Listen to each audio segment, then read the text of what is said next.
Ladies and gentlemen, please join me in giving Mr. Babar Ali a standing welcome to the stage.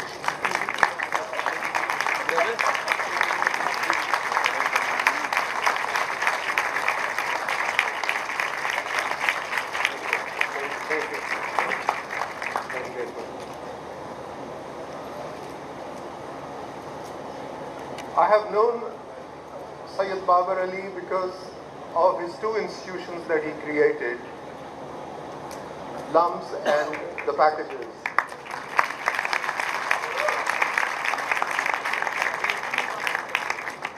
But I must confess that I had known little else till he published this book on his life and work titled Learning from Others. We are today going to talk about Syed Babar Ali's life in the light of what he has written and some of the things that he probably didn't write.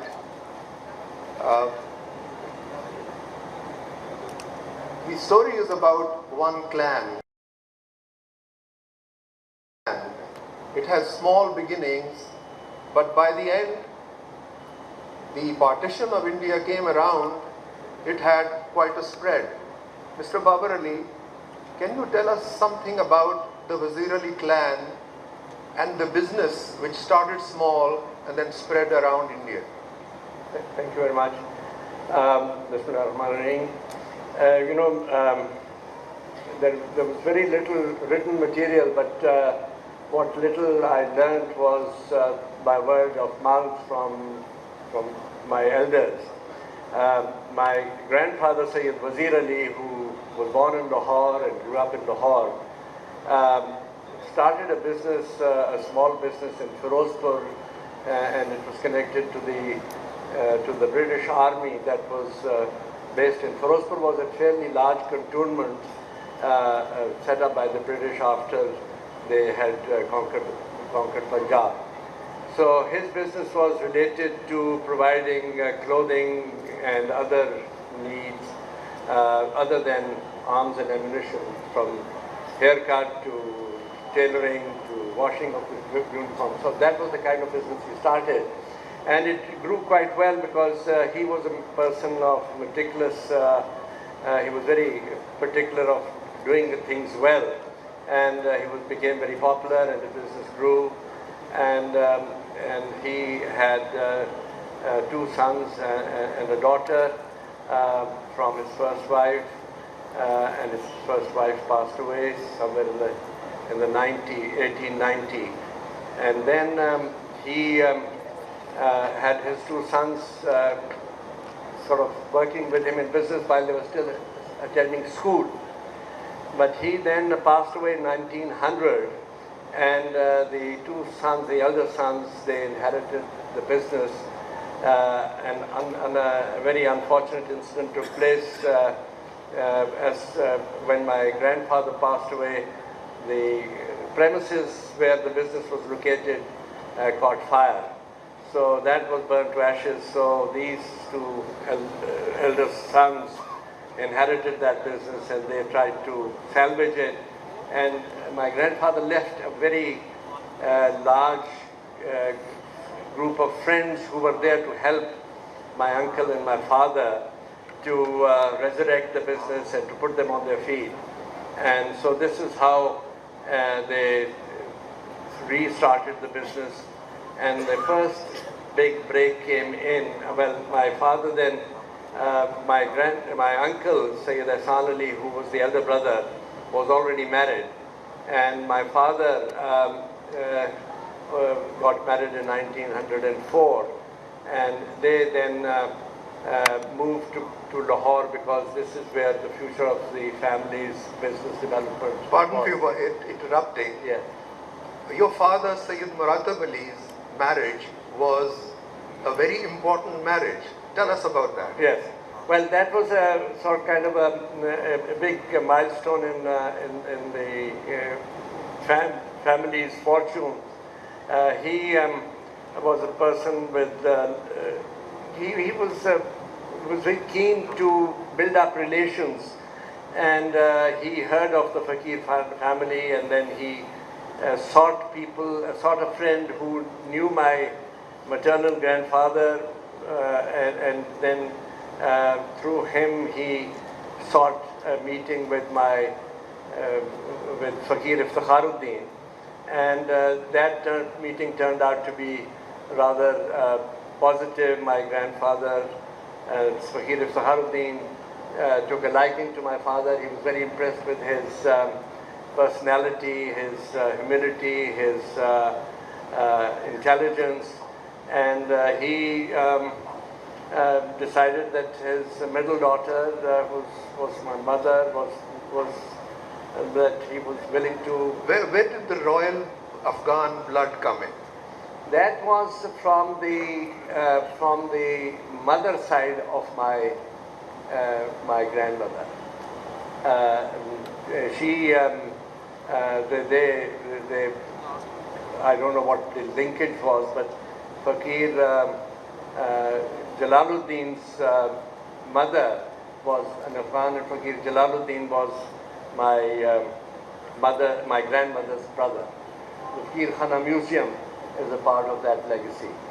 So this is how they came in, and my grandfather, Fakir Iftikharuddin, was already a fairly important government functionary, and he introduced my father and his brother to the important circles at that time, and the Amir of Afghanistan came on a tour of India, and they needed some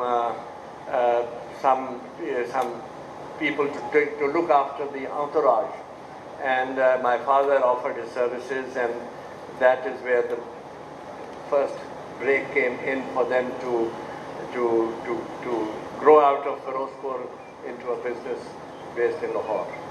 When your father set up his business properly, then he was able to educate his children, and you went first to HSN College and then to Government College, Lahore. Tell us something about that part of your career when you were studying. You see, my mother was a very, she grew up in a very enlightened environment. My grandfather, Fakir Iftikharuddin, at that time did not have any son. And so he brought up his three daughters almost like sons.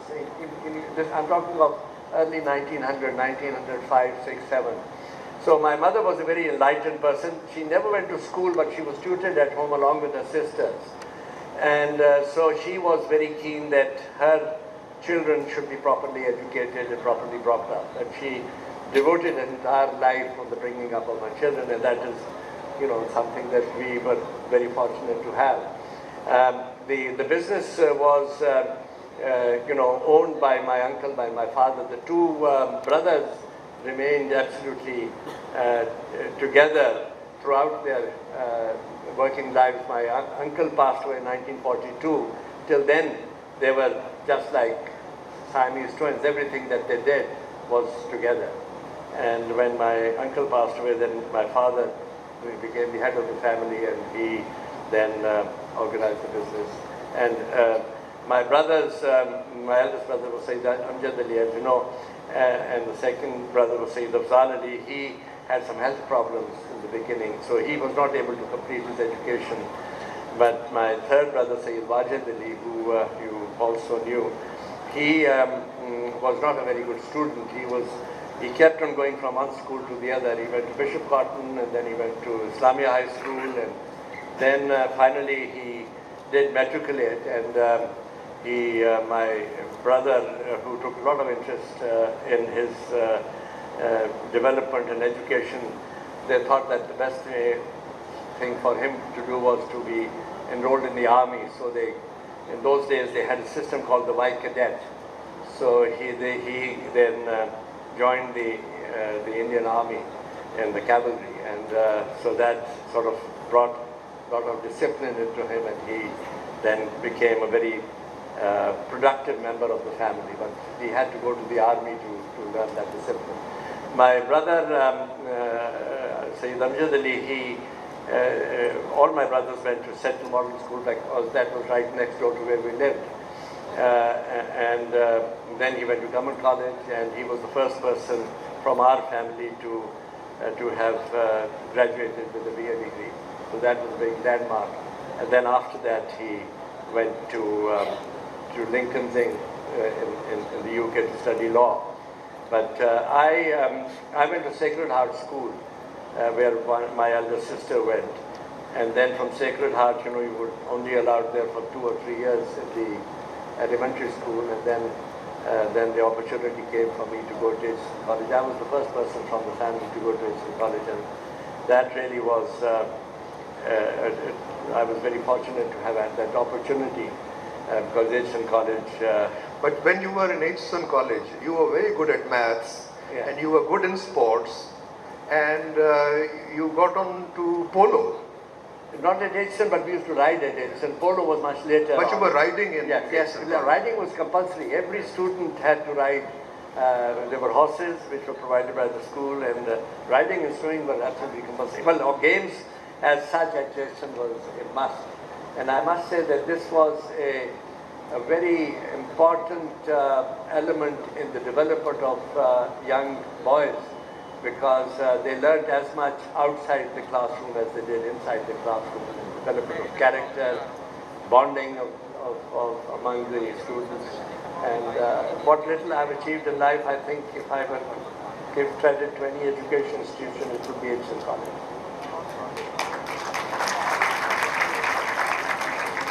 There were 2 boys you met in Egerton College. One came from a Sikh family from, I suppose he was from Punjab. And that developed into a very important friendship. Yes. And since your mother was related one way or another to Ranjit Singh Darbar, the boy used to come and pay salam to her. Absolutely. Tell us about that. Absolutely. Well, this was Harcharan Singh Babar from Firozpur district. He came from a village called Sarai Danga, which I visited very often. And Harcharan and I were classmates from class 3. I joined in class 1 and he came later. And he was a couple of years older than I was. He came in. And Harcharan and I, he was a very good student, and he we came in 2 sections. I was in 3A and he was in 3B. Then when we were promoted, we both were in 4A. And so he was at the top of the class in 3B and I was at the top of the class. But despite the fact that we were fairly good students, and there was no rivalry, immediately we became very good friends. And this was 1936. And from 1936 till he passed away about 7 years ago, we were the closest of friends. This was a friendship that lasted over 70 years. And I'm very happy to say that his only daughter is in this room. And Harcharan he was very nationalistic.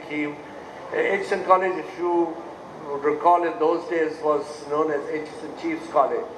And it was a college which was set up by the British to rear the future leaders of this region on whom the British could depend. And they were, we were monitored and watched as to what we read, what we said. They wanted loyal youngsters. And Harcharan was a nationalist right from the very beginning. And those of you who were here before partition, there were 2 English papers in Lahore. One was the Civil and Military Gazette, which was a very rightist paper run by the British.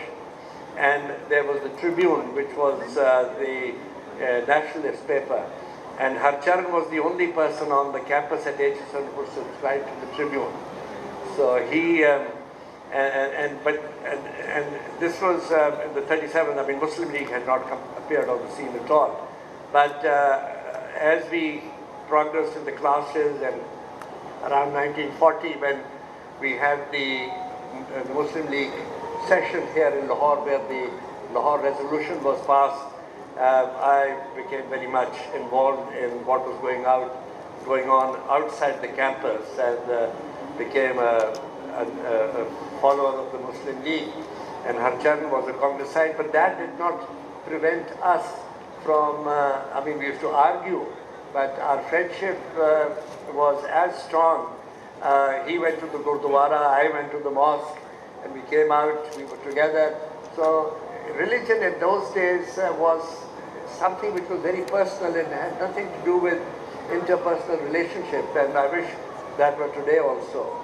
This was something that I was brought up in, and I have not been able to shed it happily. We'll talk with Syed Babar later on about India-Pakistan relations and the spirit in which he would like them to be conducted. But I will remind you of another school fellow who was a Hindu. That fellow was Romila Thapar's brother. Yes. And he was a firebrand, yes. And he would run into trouble with the CID. Tell us something about it. Yes, Ramesh Thapar, incidentally, I was in Delhi last week, and I, through my friends, the Pecks, I got to, I was fortunate enough to go and meet her, Ramla Thapar, who retired as a senior academic at Jawaharlal Nehru University. Ramesh Thapar came from a very outstanding Thapar family of the Punjab. Part of his family were senior medical officers, and part were, some of his senior men were in the Indian Army. And Ramesh came to HSN after he took his school leaving certificate from Bishop Cotton. He came to high school certificate, and was an outstanding scholar and a speaker. And we had a declamation contest. I remember HSN College used to have a council of state, which was a kind of a mock parliament, where young boys were groomed to be prepared to go into politics and become members of the legislature. So we had a government and an opposition. But somehow during the war, they put put it aside, and we had a trophy called the Charardin Debating Cup. And so to award that cup, so you had to pick up somebody who could speak well. So they had a declamation contest at HSN, and I remember one of the subjects that you could select was Purna Swaraj, which meant complete independence of India. And I also offered to contest in that. But Ramesh was an outstanding speaker, and he really went to town in his speech. And Mr. Barry, who was very conservative and a very upright and a very Tory kind of principle, he happened to be ill that day. It wasn't an excuse, but he was not well. So somebody else had to preside over the meeting, but there was some Englishman among the audience. And in his speech, I remember Ramesh referred to Churchill, who was then the Prime Minister and was saving England, as that bulldog Churchill. So this Englishman who was there, he got very upset, and he went directly to the government house to inform the governor that HSN College was simmering with anti-British sentiment. and so Ramesh was then put on the mat, and he had to sort of make a very conciliatory speech at the annual function where he was the same. But he was an outstanding person. Now, and Ramesh unfortunately passed away a couple of years ago. Back of the book, you quote Sheikh Sadi saying, "If you think I am something, it is all because of the virtue of the people that I have known." Yeah. The book very clearly shows you hero worshipping your brothers. You were the youngest. Yes. Yes. And I think the most pivotal person was Lala Amjad. Yes. Yes. Tell us about that, well, and especially with reference to a problem that arose with regard to your marriage, because your prospective wife was suspicious of you because you had become a bit of a playboy in Karachi. Yes, that's when Pasha could witness that. No, I had the privilege of interacting with Yusuf Harun and Pasha a lot in those days. Well, my brothers, both Bhai Amjad and Bhai Wajid, Bhai Amjad was 20 years older than me, and Bhai Wajid was 15 years. So when I came of age, they took a tremendous amount of interest in my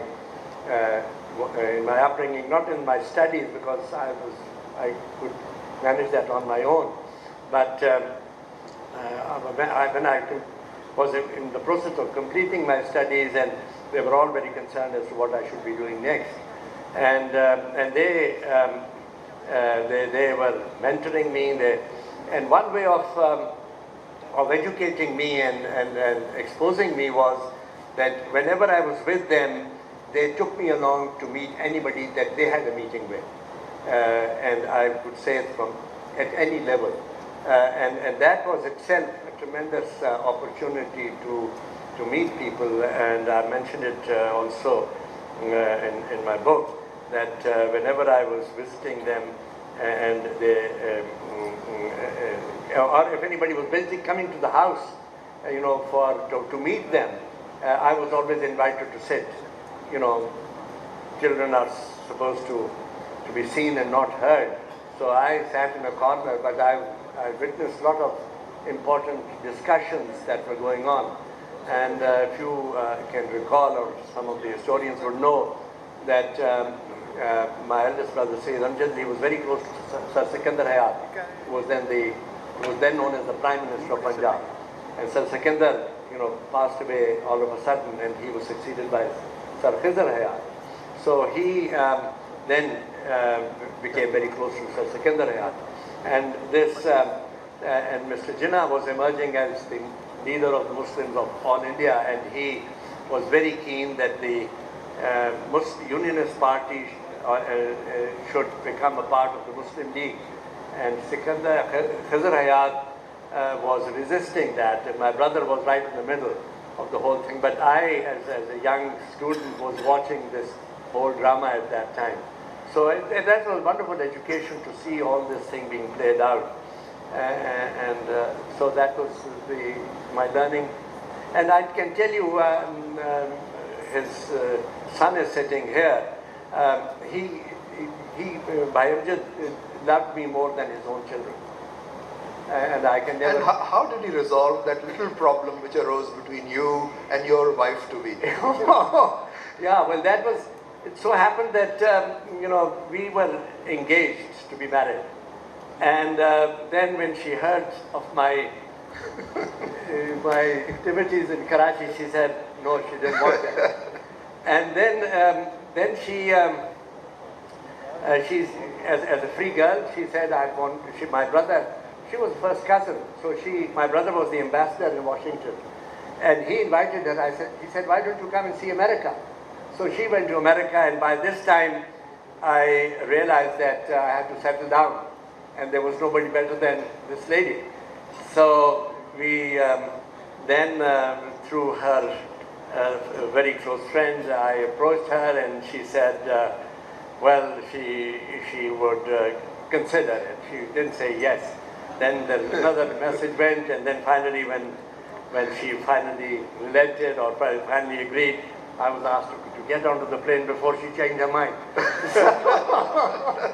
So I was then put on the plane to go to America, and so that was it. That's how we got married. And he was very kind. He was in a dilemma because as an ambassador, he he was quite popular in Washington, and he did not want this wedding to be kind of a public thing. So he then issued cards as a surprise party. And then his friends who came there, except, you know, he knew at that time Vice President Nixon. So Nixon's office called up and he said, what is the surprise party? The FBI had to clear it. So he said his brother was getting married. So Nixon and Mrs. Nixon very kindly agreed to come. But for the rest of the people, it was purely a surprise party, and so I went there, and so that's all. Syed Amjad Ali was actually more pivotal in your career than normally people think.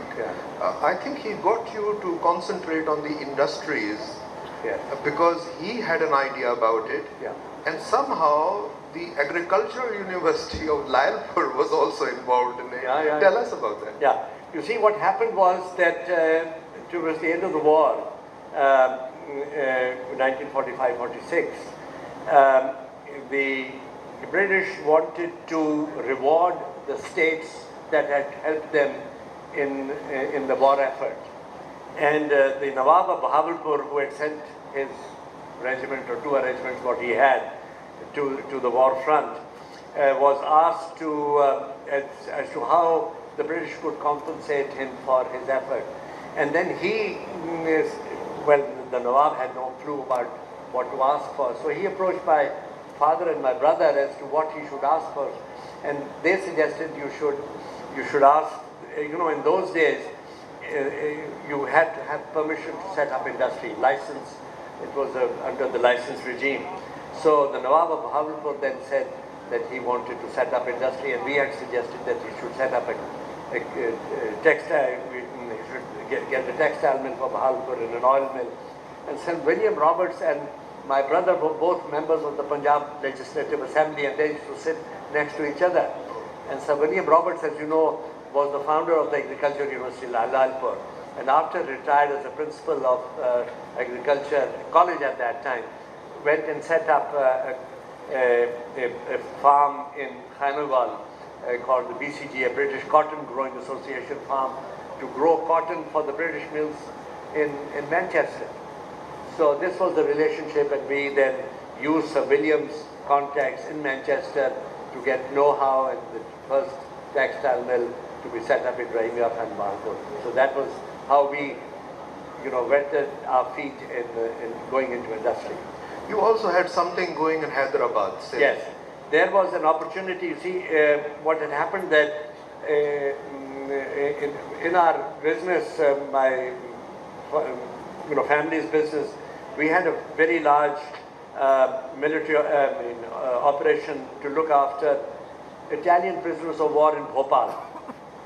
And so when the family arrived in Bhopal, and the family had a fair amount of reputation, and so the Nawab's courtier said, there is a murga, isko phasao kisi tarah. There's a moneyed Muslim has come to Bhopal. So he was invited to the palace, and then his courtier said, the Nawab has his personal, what they call sarf-e-khas, his own personal property within the state.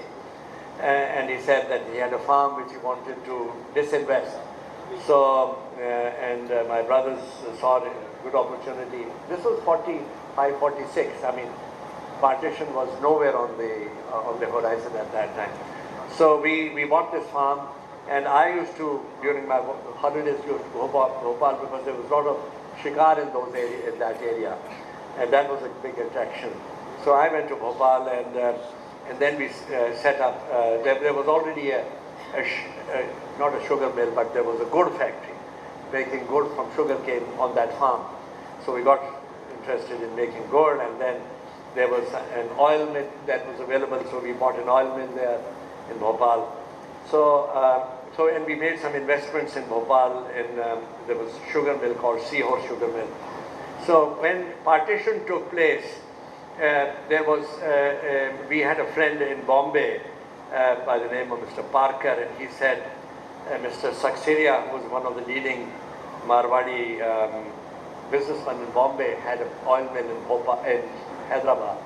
So he said he wanted to sell that oil mill, and we had an oil mill in Bhopal, so we exchanged those at that time. So this is how we got a foothold in Hyderabad, and then we developed that into a large industrial complex. In Hyderabad, you had a sugar mill? No, we had an oil mill. Oil mill. From cotton seed, converting cotton seed into oil mill, and then we set up a ghee factory and a soap factory, and then a razor blade factory. When did you think of the treat blade? Yeah, treat was thought of almost at the time of partition, because during, our business was connected with the British Army in India, and they were buying everything that was used by the soldiers, and they were importing millions, if not billions, of blades from America at that time. So the company that was exporting these blades, we approached them, would you like to have a joint venture of making blades in Pakistan? Because Pakistan, as you know, at the time of partition had no industry at all. So anything that could replace imports, the government was very keen to support that. So we set up this street factory in Hyderabad because we had the other industry there. It was easy to manage, and there was... I mentioned treat blade because thereby hangs a tale. Because when Syed Babar Ali was in Karachi looking after all these enterprises, he needed to build a house. And for the house, somebody said, if you go to Finland, you'll get very good furniture. So while proceeding to Finland, he stopped over in Sweden. Yes. And then he said, somebody had given me a proposal for a new package for treat blade. And then he met the next most important person in his life, Reuben Rousing. Tell us about that. Yes. Well, yes, as you rightly said, I gone not to buy furniture, but to buy lighting from Finland, which are still, in my house in Karachi. So I stopped over and I met with those people, and I said that we cannot buy this packaging from you because it's too expensive. And then I threw a point, suggestion to them. I said, people are coming and setting up new industry.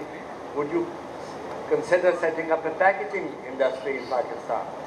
And they said, the person I was talking to was the export manager, and he was in Stockholm, and he said, my factory is in Lund, which is in the south of Sweden. He said, you have to go and I'll take you to the south of Sweden to meet my owners.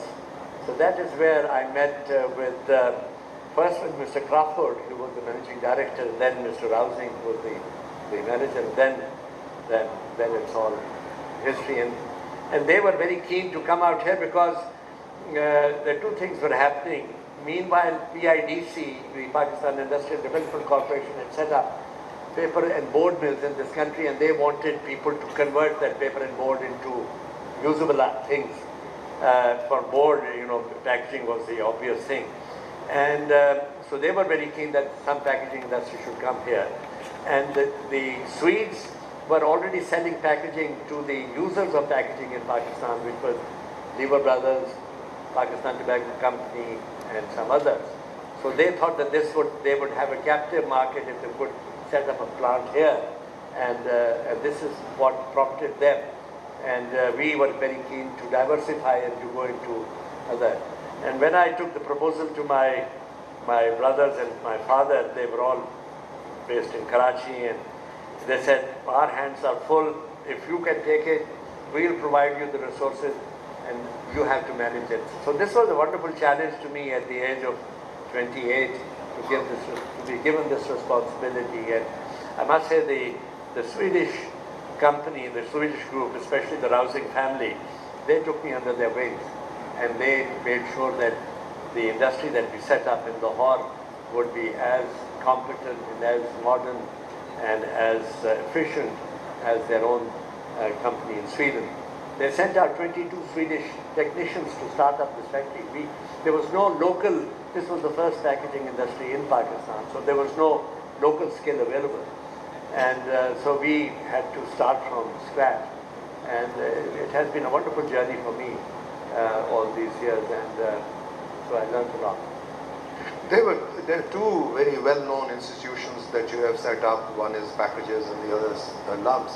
I think you should explain a little bit more about what Packages is all about and what does it do. Yeah, the whole sort of idea behind packaging industry was really to help the manufacturers to market their goods, especially the consumer goods. In the olden days, and this is what Mr. Rousing initiated in Sweden when he came back from Colombia around 1919. he saw that people went into a grocery shop and they ordered sugar or the flour or anything else they want. The person had to sort of, dish it out of the bag and pack it and then hand it over. And he said that it will save the time of the grocery people if it was already pre-packed in the right quantity and the right measure and the right quality.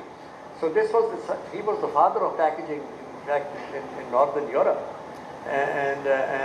So that was what we followed here, that to provide the means of marketing products that were manufactured by others, to put a clothing on them to make it available to the consumer. And that way it was a very learning thing for me, because suppose if you were to sell packaging for a soap to the soap industry, you had to understand everything, the nature of the soap. And it has, it is hygroscopic, so you have to have a packaging which would prevent moisture from getting in. It also had to have, soap picks up smell very quickly. So if a soap was lying next to a smelling thing like haldi, turmeric, it will pick up the smell. So you don't want a soap to smell like haldi.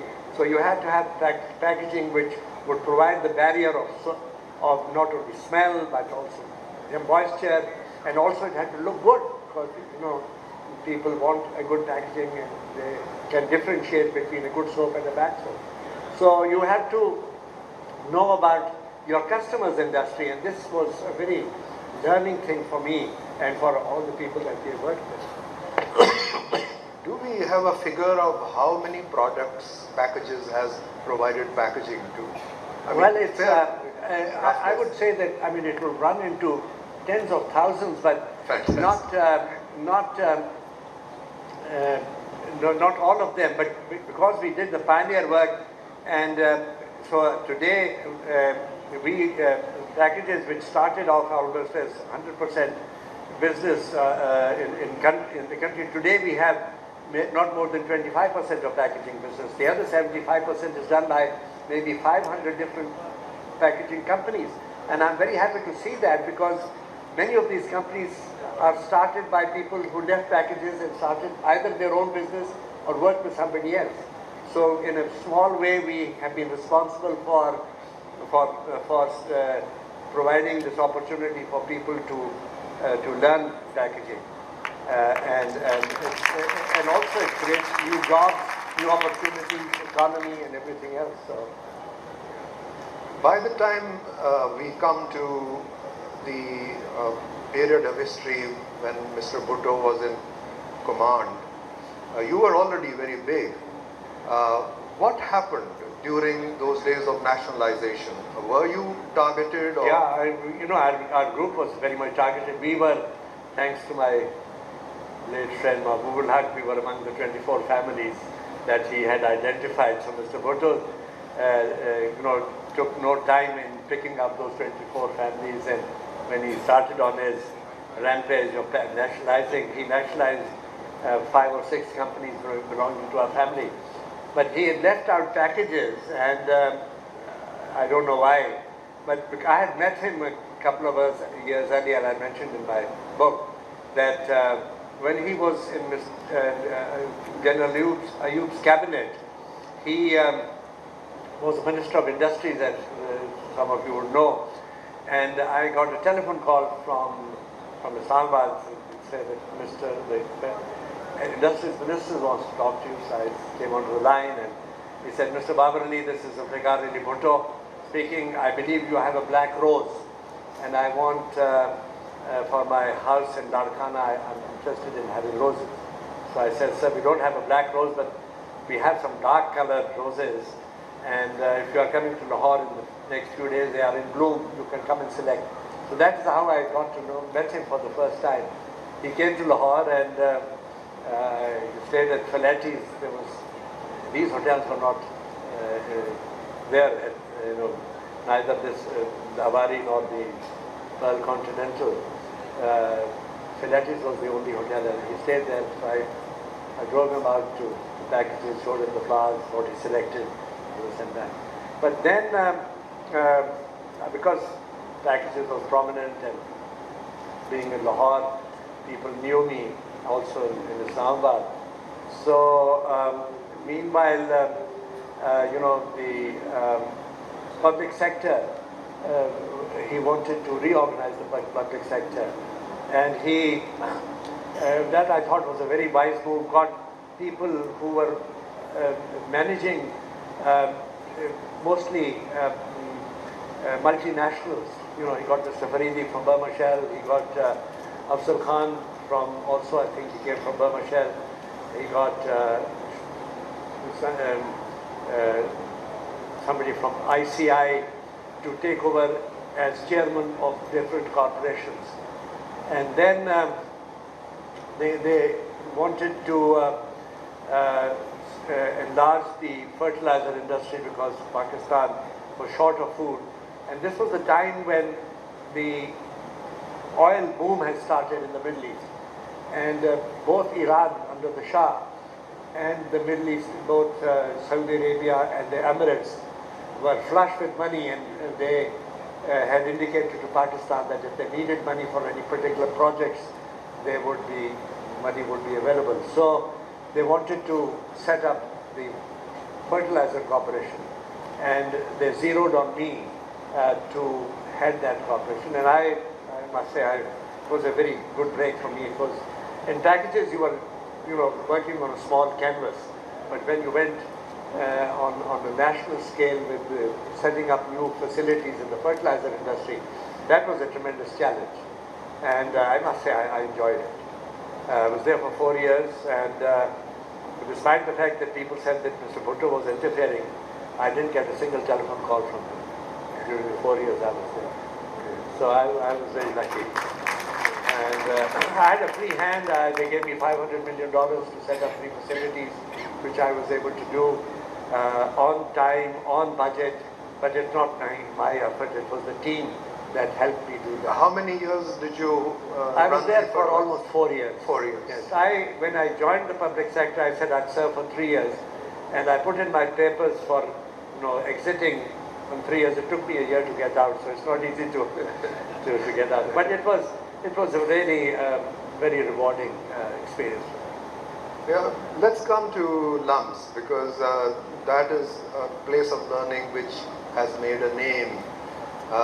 And you were a great fundraiser, because I remember I was in your wake long years ago in Boston. You were fundraising for the institution, and I saw you at work. How did the idea of LUMS come to you? Was it in Sweden somewhere that you saw something like that, or? Well, I mean, the seed was sown, just before I joined the public sector in '74. I was fortunate enough to get a break to go to the Harvard Business School and attend their advanced management program, which really was an eye-opener, because here I was managing packages, which I thought was a good company and was a modern company. And I went there, and we were about 160 participants in this one, and we were together for 13 weeks, day and night, 24 hours. And I soon realized that, I was a very small person, and I had very little experience as compared to my peers at the US.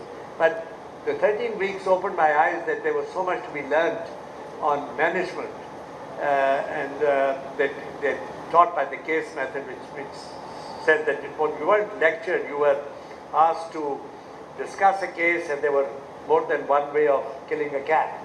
And the idea of analyzing thing and to try and arrive at an agreeable decision or an answer, that I thought was a very important learning process. So I had that at the back of my mind, and then the 3-4 years that I spent in the public sector, I realized that the one-time harvest of the managers that were in the private sector had been taken by the government to manage their industry, but for having it in the future, unless you have an institution like the Harvard Business School, you could not sustain having managers for the future. And so I went and, sort of mulled over it, and then I asked, Razak was one of the first people, Razak Dawood, to, because he was at that time teaching at Punjab University. He had been to Columbia, so I knew that he knew about business management.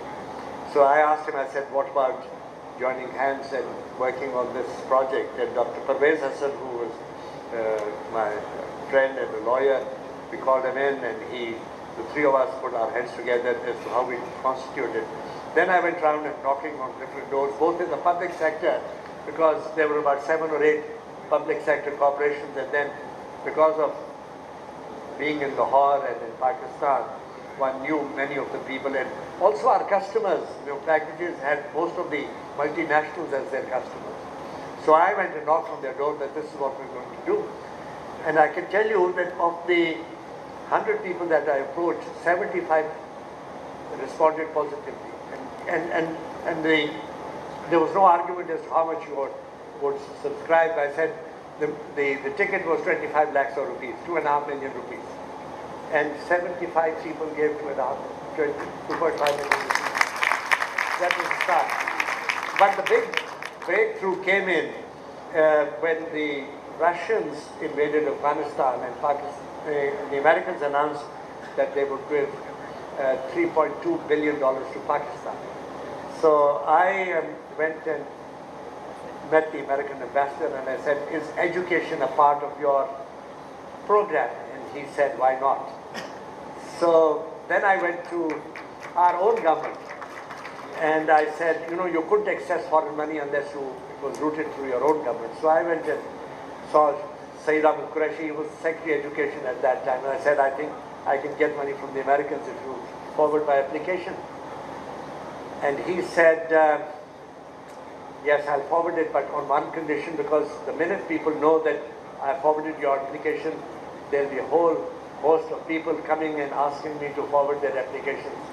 I'll put a condition that for every dollar that you need from the Americans, you will raise $1 yourself. And so I said, okay, that's fine. But I said, in my raising $1, the fees that I collect, would you take that as $1 collected by me? He said, yes. So then I went back to the Americans, and Dean Hinton was the ambassador. So I called him up and I said, I'm ready to come and ask you for some money. And I must say, he was very kind, and he invited me to lunch. It was winter. We sat outside his embassy in the sun, and he had invited the head of his USAID. And he said, what are you looking for?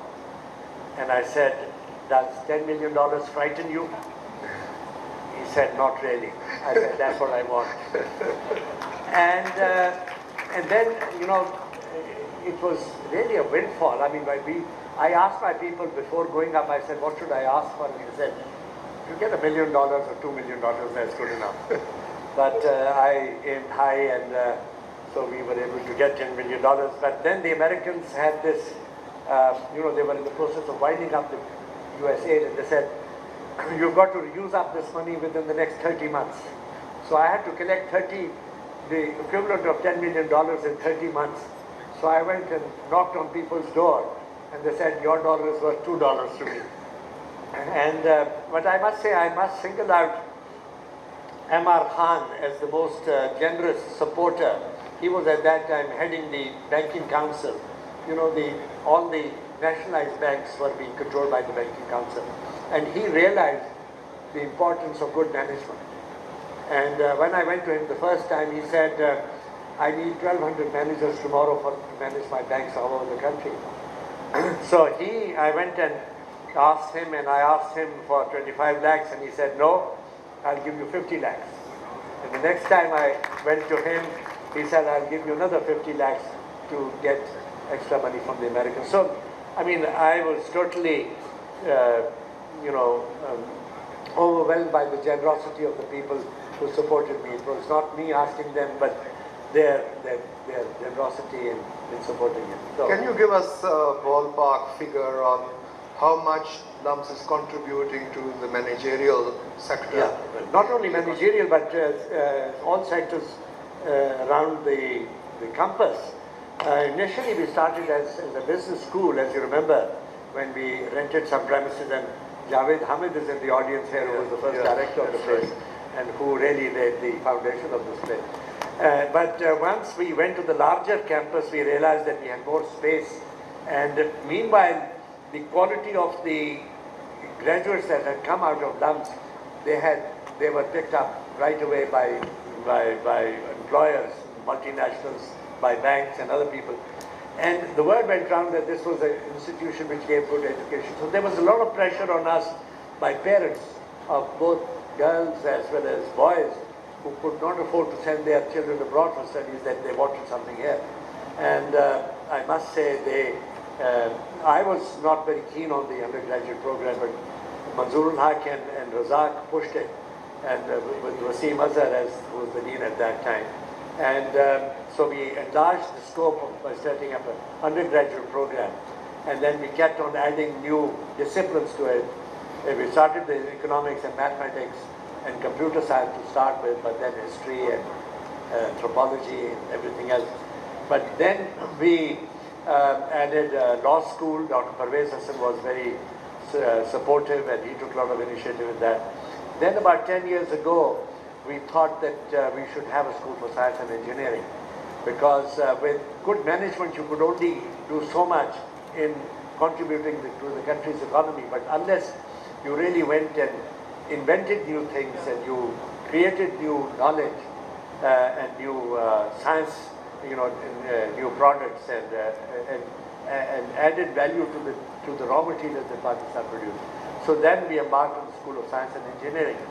And to reply to your question, today we have close to about 10,000 graduates from LUMS in all the disciplines, of whom 1,000 are working in North America. And because I go to America almost every year and I interact with them. And it's wonderful to see these people, and they've been there now for 10, 15 years, driving Mercedes-Benz, BMWs, and living in million-dollar homes. And all these people, most of them are from lower middle-class families. And it's wonderful to see them. And 1,000 are working in the Middle East and in the Far East. And 8,000 are working in America, within Pakistan, working for others. And I would say at least 1,000 have started new business for themselves. And they have now started employing LUMS graduates. Another fallout has been of LUMS that you may have noticed, and I was delighted to see the other day. I was invited to a function at the Pearl Continental, that there are over 100 business schools in Pakistan since LUMS started, and of quality, and we are working with them to raise their quality. In Lahore, I would imagine there will be at least 50 business schools, and many of our graduates now are teaching in those business schools, and in other universities also, to provide quality education. So this is a fallout from one small plant that was planted 30 years ago, how it has benefited society and Pakistan and improved the quality of life. And the other thing is that almost 33% of our students and alumni are women. So, and many of them, I'd say most, I think I'd be saying less than 10% are staying at home. 90% of these girls who have gone and got married, raised families, are adding to the family's income through work. So that is again a very rewarding fallout from this initiative. Syed Babar Ali, I have had a great time talking to you. Towards the end, I want you to talk a little bit about India-Pakistan relations, because it's become a matter of collective psyche somehow, too complicated. No, I mean, I am a great believer. I must tell you the story. When I came back from America, I was not here during partition. So I did not witness all the happenings that was there. So I came back, and one of the first people I went and called on was Qurban Khan. He was the Inspector General of Police. He was not just a policeman, but he was a par in Pakistan at that time, if you can recall. He later on became governor of the 20th province. He was a very, he treated me like a son. I got a lot of love from him. So I went and called on him. And I said, I want to ask you a favor. He said, what is it? I said, I have a friend on the other side of the border. I want to meet him. I haven't seen him for a year. So he looked hard at me. He said, can he come to the border? I said, yes, he has influence. And he said, you take my jeep and you take my orderly. He'll take you to the border and you can meet him in no man's land. And Harcharan on the other side came to the Ganda Singh Wala Bridge, and we met in the wall. So that is, how I, started my first month in Pakistan by trying to see my friend across the border with no passport and no nothing. We met both in no man's land.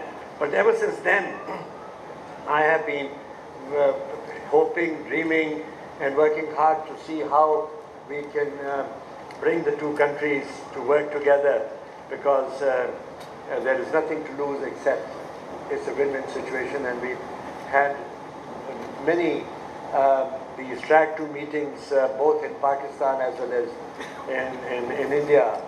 We met in Madras, we met in Delhi, we met in Bangalore, and also we met abroad. So I'm at it. I think we should not give up, because there is nothing but good that will come out of the two countries working together as good neighbors, good partners, good friends.